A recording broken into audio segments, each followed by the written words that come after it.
नमस्कार साथियों, आप सभी का ऑनलाइन प्रशिक्षण की कक्षा में स्वागत है। आज हम और आप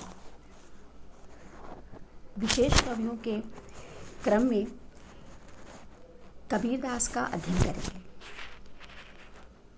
लेकिन कबीर के अध्ययन से पूर्व यदि हम अपना संपूर्ण ध्यान कवि विशेष पर केंद्रित करना चाहते हैं, उससे पूर्व उस कवि को समझने के लिए हम सभी के लिए अनिवार्य हो जाता है कि हम उस काल की सामाजिक परिस्थितियों, धार्मिक ढांचा, सामाजिक ढांचा, राजनीतिक ढांचा, उसका अध्ययन करें ताकि हम अपने चहेते कवि को बखूबी बेहतरीन तरीके से समझ पाएं।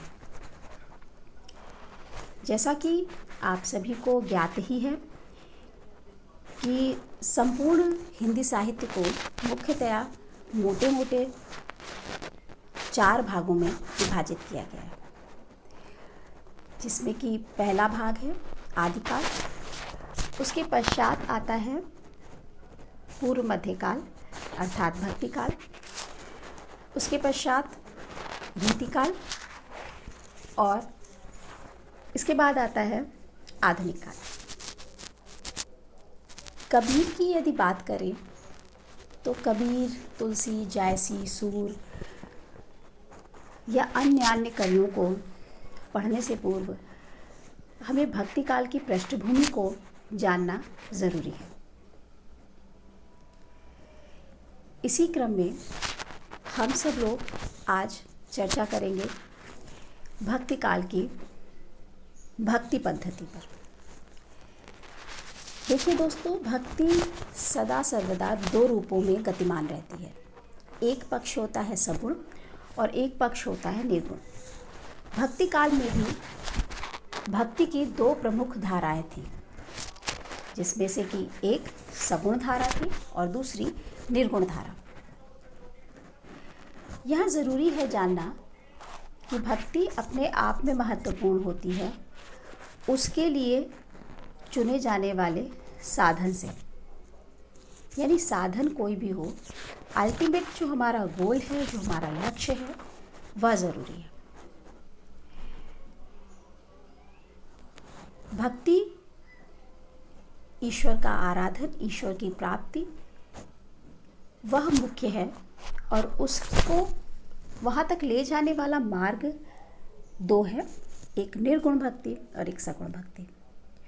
तो 2 मार्ग, 2 धाराएं यदि आती हैं अलग अलग, लेकिन वो मिलती कहाँ जा कर के? उस परम पिता परमेश्वर की आदि अनादि भक्ति में। तो अल्टीमेट जो गोल है इन दोनों धाराओं का वो एक ही है, एक ही लक्ष्य है। अब थोड़ा चर्चा करते हैं सगुण और निर्गुण धारा की समानताओं पर और विषमताओं पर। देखिए साथियों, सगुण और निर्गुण ये दोनों धाराएं एक ही सिक्के के 2 पहलू हैं, एक दूसरे के पूरक हैं। जहाँ सगुण धारा प्रभु का या परमपिता परमात्मा का या उस सर्वशक्तिमान ईश्वर का आराधन करने के लिए उसके सगुण साकार रूप का चयन करता है,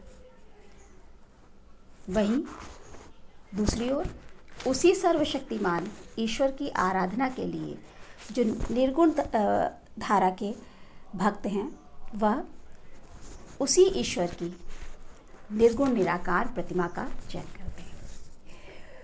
तो जानना ज़रूरी है कि सगुण क्या है, निर्गुण क्या है। ईश्वर के अवतारी रूप का, उसके रूप सौंदर्य साकार प्रतिमूर्ति का ध्यान करना, उसकी भक्ति करना, यह सगुण भक्ति है। और ईश्वर के निराकार स्वरूप का ध्यान करना, उसकी भक्ति करना, निर्गुण भक्ति है। यहाँ पर भक्ति एक ही है, बस ईश्वर का स्वरूप परिवर्तित कर दिया गया है। जहाँ एक ओर सगुण भक्त अपने आराध्य का सगुण स्वरूप चुनते हैं, रूप रस सौंदर्य की प्रतिमूर्ति चुनते हैं, अवतारी पुरुष को चुनते हैं, दशरथ के पुत्र श्री राम को चुनते हैं, या वासुदेव श्री कृष्ण या नंद के लाल श्री कृष्ण को चुनते हैं। वहीं निर्गुण निराकार की उपासना करने वाले कृष्ण का चयन तो करते हैं, राम का चयन तो करते हैं, लेकिन वहाँ उनके राम और कृष्ण में भेद यह है कि वो राम दशरथ का पुत्र नहीं है, वो कृष्ण यशोदा का नंदन नहीं है, पर है वही सर्वशक्तिमान राम और कृष्ण। कुछ चर्चाएं करते हैं कि निर्गुण भक्ति धारा और सगुण भक्ति धारा में क्या चीज़ सिमिलर हैं, क्या समानताएं हैं, क्या विषमताएं हैं। तो जब हम अध्ययन करते हैं समानताओं का तो पाते हैं कि चाहे सगुण भक्ति हो या निर्गुण भक्ति हो, ये दोनों ही भक्ति पद्धतियां हैं और ये दोनों ही भक्ति पद्धतियां ईश्वर का सर्वशक्तिमान स्वरूप मानती हैं। वो मानती हैं कि उस भक्ति का केंद्र बिंदु वही सर्वशक्तिमान ईश्वर है, परमपिता परमात्मा है। यहाँ पे दोनों में कोई मतभेद नहीं है। वो जानती हैं, वो मानती है कि संपूर्ण ब्रह्मांड का जो नियंता है, जो उत्पत्ति करता है, वह सर्वशक्तिमान ईश्वर है। उसी के बस में ये समस्त सृष्टि है और उसी का आदि अनंत रूप में ध्यान करना, मनन करना, चिंतन करना, पूजन करना, भक्ति करना, इन दोनों भक्ति धाराओं का लक्ष्य है। उसी को प्राप्त करना, सर्वशक्तिमान ईश्वर को ही प्राप्त करना, इन दोनों सगुण और निर्गुण भक्ति का उद्देश्य है। समानताओं का अध्ययन करते समय एक दूसरी चीज़ जो समान रूप से दोनों ही में दिखलाई पड़ती है वो ये कि चाहे सगुण हो या निर्गुण हो, दोनों ही धाराएं मानती हैं कि ईश्वर और जीव में, यानी आत्मा और परमात्मा के बीच में जो अवरोध उत्पन्न होता है वो माया के द्वारा होता है। माया जो है वह नकारात्मक है और माया ही अपने नकारात्मक तत्वों के द्वारा ईश्वर और जीव में अवरोध उत्पन्न करती है। क्या कहते हैं, माया की नकारात्मकता को दोनों ही सगुण और निर्गुण भक्ति पद्धतियाँ स्वीकार करती हैं। इसके अलावा दोनों ही धाराओं में हमें दिखलाई देता है कि गुरु सर्व प्रमुख है। गुरु की जो महत्ता है, गुरु की जो उपस्थिति है ईश्वर की प्राप्ति के लिए, मोक्ष की प्राप्ति के लिए, ज्ञान की प्राप्ति के लिए, यहाँ पे तीनों चीज़ सिमिलर हैं। ज्ञान, सत्य, ईश्वर, मोक्ष, ये सब तभी प्राप्त होगा। ये सब एक चीज़ है, एक ही चीज़ है। तो इनकी प्राप्ति के लिए उपस्थिति किसकी अनिवार्य है? गुरु की। तो गुरु की महत्ता को दोनों ही सगुणों ने और निर्गुण निराकार ब्रह्म की उपासना करने वालों ने पूरी तरह से उन गुरु की महिमा का, गुरु की उपस्थिति को स्वीकार किया। ये दोनों ही धाराएं, मैंने जैसे कि पहले भी बताया कि धाराएं दो हैं लेकिन अल्टीमेट गोल, अंतिम लक्ष्य दोनों का एक है और ये दोनों ही भक्ति का अंतिम उद्देश्य इस आवागमन जो चक्र है इससे मुक्ति पाना है, यानी कि मोक्ष की प्राप्ति करना। ये तो कुछ समानताएं थी। अब यदि विषमताओं की बात करें तो यहाँ पे विषमताएं भी हैं, जिसमें से कि सर्व प्रमुख विषमता है कि जहाँ एक और सगुण भक्त है वो ईश्वर के सगुण रूप का पूजन करते हैं, उनकी भक्ति करते हैं।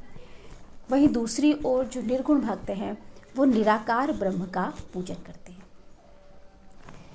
सगुण बाह्य स्वीकार करते हैं ईश्वर को। वो कहते हैं कि